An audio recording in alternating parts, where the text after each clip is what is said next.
New at 5 for you tonight, a man is in jail after the Colbert County Drug Task Force executed a search warrant from a hotel room. Investigators say a large amount of fentanyl was seized along with other drugs. News 19 Shoals Bureau Chief Whitney Leibel has the story. Well, 42-year-old Bradley Burt is being held right here at the Colbert County Jail on multiple felony drug charges.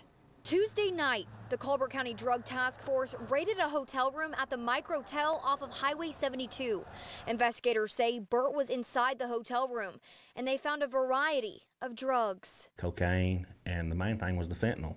Had over 6 grams, which is a trafficking charge. They located the fentanyl inside of a coffee pot that was inside the hotel room. Court records show Burt has faced drug charges in Colbert and Lauderdale counties. He was out on a bond in Lauderdale County, and that bond will be revoked. Sheriff Ballantyne says they suspect drugs were being sold from the hotel room.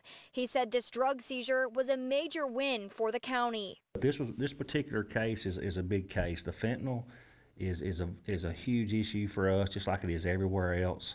We're averaging about 2 overdoses per week with fentanyl, and it's literally it's killing our citizens. And Ballantyne has a message for drug dealers here in Colbert County.